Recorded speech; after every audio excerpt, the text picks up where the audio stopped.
Friends మనం ఇవాళ వీడియోలో 8th ఆగస్ట్ 2024కి సంబంధించిన కరెంట్ అఫైర్స్ గురించి డిస్కషన్ చేద్దాం. కాబట్టి ఈ వీడియో ఎండ్ వరకు చూడడానికి ట్రై చేయండి. చాలా ఇంపార్టెంట్ అప్డేట్స్ ఉన్నాయి. వాటి అన్నింటి గురించి కూడా క్లారిటీగా మీకు ఈ వీడియోలో ఎక్స్ప్లెయిన్ అయితే చేస్తాను. ఎండ్ వరకు చూడండి. అండ్ చాలామంది నేను అడిగిన ప్రశ్నలకి సమాధానం చెప్తున్నారు. అదేవిధంగా మీరు సమాధానం చెప్పడం ద్వారా మీ ఎఫిషియన్సీని ఇంకా మీరు బూస్ట్ అయితే చేసుకోవచ్చు. ఎనీవే ఈరోజు ఫస్ట్ క్వశ్చన్ చూసుకుంటే, దేవాలయాలు, మఠాలు, ట్రస్టులు మరియు ధర్మశాలల నమోదు తప్పనిసరి చేసిన రాష్ట్రం ఇది. అయితే ఇప్పటి వరకు ఇదనే రూల్ ఉంది, కానీ ఇప్పుడు ఖచ్చితంగా చేసుకోవాలని మాండేటరీ చేసిందనమాట ఈ రిజిస్ట్రేషన్స్ని. ఆన్సర్ వచ్చేసి బీహార్ అండి. బీహార్ హిందూ మత ట్రస్ట్ చట్టం 1950 దీని ప్రకారం అన్ని ప్రభుత్వ దేవాలయాలు, మఠాలు, ట్రస్టులు, ధర్మశాలలు తప్పనిసరిగా ఈ BSBRT వద్ద రిజిస్టర్ చేసుకోవాల్సి ఉంటుందన్నమాట. అంటే ఈ బీహార్ హిందూ మత ట్రస్ట్ కింద వాళ్ళు రిజిస్ట్రేషన్ చేసుకోవాల్సి ఉంటుంది.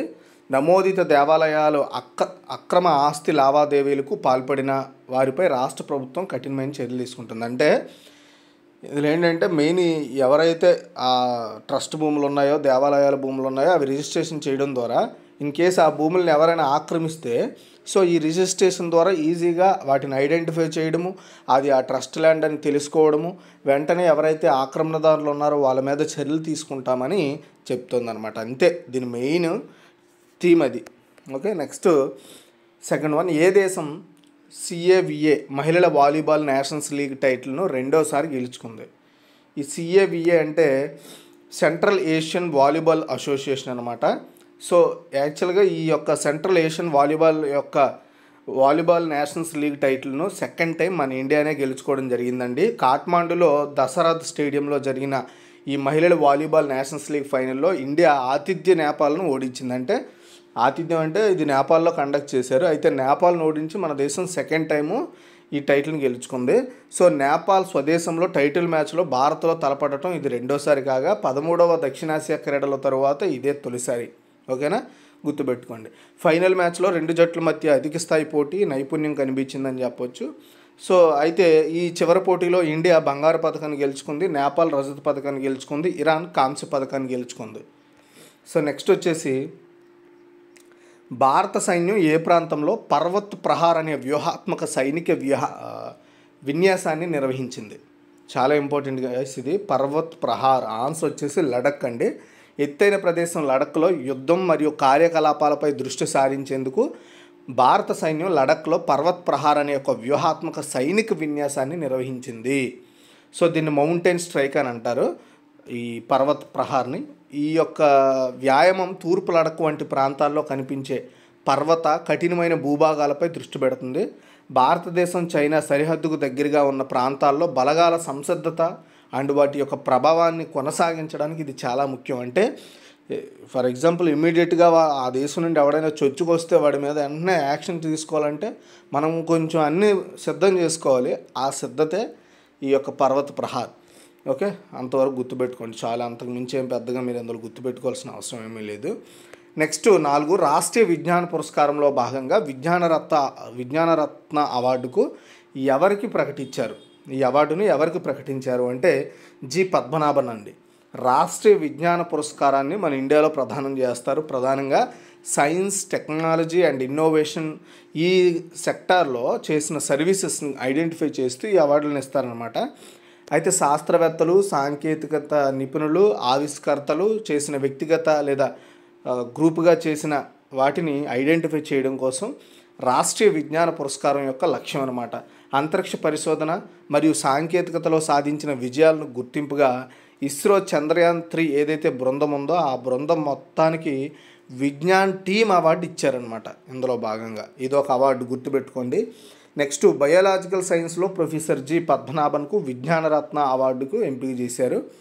Professor G Padmanabhan Indian institute of sciences మాజీ డైరెక్టర్. అంటే సైన్స్ లేదా టెక్నాలజీలోని ఏదైనా శాఖలో జీవితకాల విజయాలు, రచనలు విజ్ఞానరత్న అవార్డుతో సత్కరిస్తారు.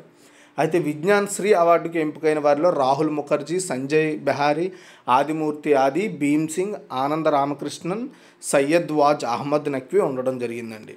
And doctor బప్పీపాల్, doctor Abhilash Radhakrishnan Mahalakshmi, పురబీ Saikia, దిగేంద్ర Nath swine, ప్రభు రాజగోపాల్, ప్రశాంత్ కుమార్ విజ్ఞాన యువ అవార్డుకి ఎంపిక అయ్యారండి.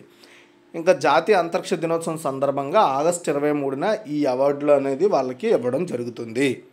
నెక్స్ట్ 5, ఇస్రో ఆగస్టు 15న ఏ ప్రయోగ వాహనం ద్వారా ఎర్త్ అబ్జర్వేషన్ శాటిలైట్ 8 దీన్నే EOS 8 అంటారు, దీన్ని ప్రయోగించనుంది. ఆన్సర్ వచ్చేసి small satellite launch vehicle D3. Okay, so ISRO August 15న ఎర్త్ అబ్జర్వేషన్ శాటిలైట్ 8 ఈ యొక్క శాటిలైట్ను సో ప్రయోగించనుంది. అది కూడా small satellite launch vehicle D3 ద్వారా. సో ఈ యొక్క EOS 8 మిషన్ యొక్క ప్రధాన లక్ష్యం ఏంటి అంటే మైక్రో శాటిలైట్ను రూపొందించడం, అంటే చిన్న చిన్న శాటిలైట్స్ని తయారు చేయడం, అభివృద్ధి చేయడం. మైక్రో శాటిలైట్ బస్కు అనుకూలమైన పేలోడ్ పరికరాలను ఇది తయారు చేస్తుంది అనమాట. Electro optical infrared payload, global navigation satellite system, reflectometry payload and SIC UV dosimetry ఇలాంటి పేలోడ్లను తయారు చేస్తుంది. And EOIR payload mid wave and long wave IR and బ్యాండ్లలో చిత్రాలను సమగ్రహించడానికి రూపొందించారనమాట. సో నెక్స్ట్ GNSS-R పేలోడ్ సముద్ర ఉపరితల పవన విశ్లేషణ, నేల తేమ అంచనా, లోతట్టు జలాలను గుర్తించడం వంటి ఆవర్తనల కోసం ఈ GNSS-R ఆధారిత రిమోట్ సెన్సింగ్ శాటిలైట్ని ఇందులో వాడారు.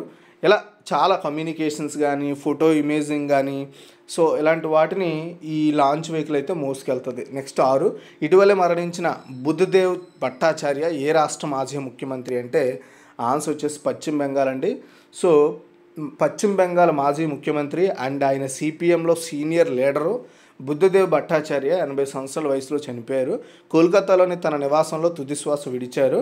అండ్ బుద్ధదేవ్ భట్టాచార్య 2000 నుండి 2011 వరకు పశ్చిమ బెంగాల్ ముఖ్యమంత్రిగా వర్క్ చేశారు.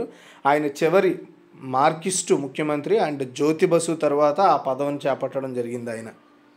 నెక్స్ట్ 7th, RBI వరుసగా 9వ రెపో రేట్లో ఎలాంటి మార్పు చేయలేదు, అయితే ప్రస్తుత రెపో రేటు ఎంత?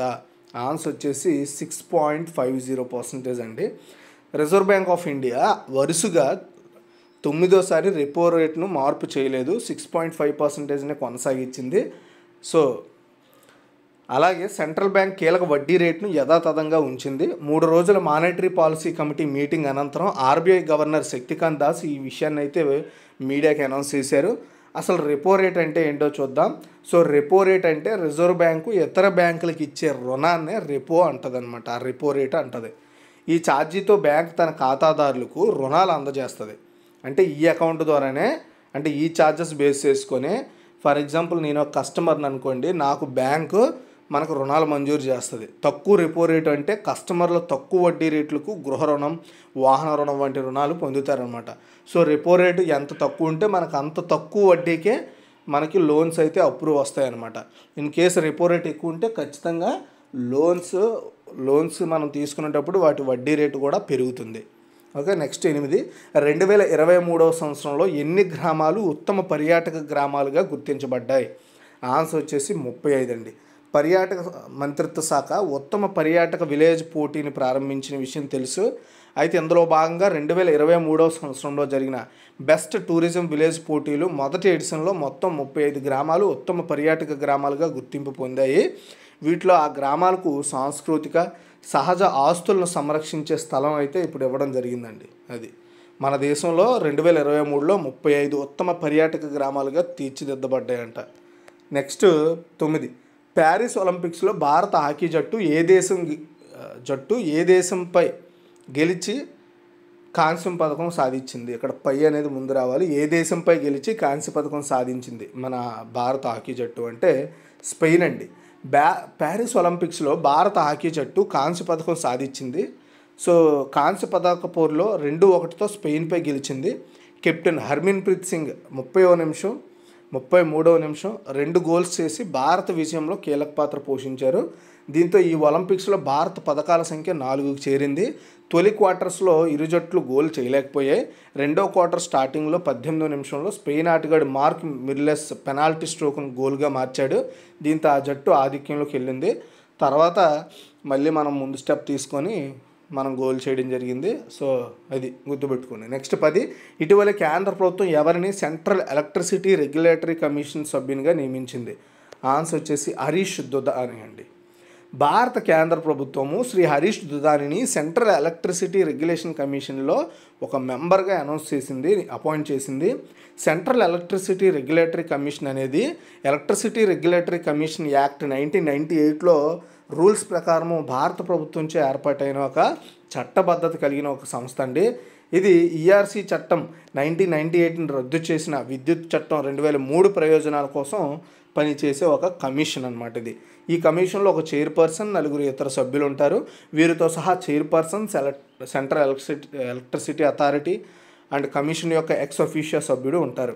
బల్క్ పవర్ మార్కెట్లో పోటీ, సామర్థ్యం, ఆర్థిక వ్యవస్థను ప్రోత్సహించడం, సో ఈ పవర్ డిస్ట్రిబ్యూషన్ క్వాలిటీని పెంచడం, పెట్టుబడులను ప్రోత్సహించడము, డిమాండ్ అండ్ సరఫరా అంతరాన్ని తగ్గించడం, సంస్థాగత అడ్డంకులను తొలగించడంపై ప్రభుత్వానికి సలహాలు ఇస్తుంది అన్నమాట ఈ కమిషన్. దీని ద్వారా వినియోగదారుల ప్రయోజనాలను పెంపొందించడం, ఎలాంటి ఇబ్బందులు లేకుండా చేయడంలో ఈ కమిషన్ కీలక పాత్ర పోషిస్తుంది. సో ఇదిగా ఓవరాల్గా ఈరోజు టోటల్ కరెంట్ అఫైర్స్. మీకు ఈ వీడియో నచ్చితే లైక్ చేయండి, షేర్ చేయండి. మరిన్ని అప్డేట్స్ కోసం మన ఛానల్ ఫాలో అవుతుండండి. Thanks for watching.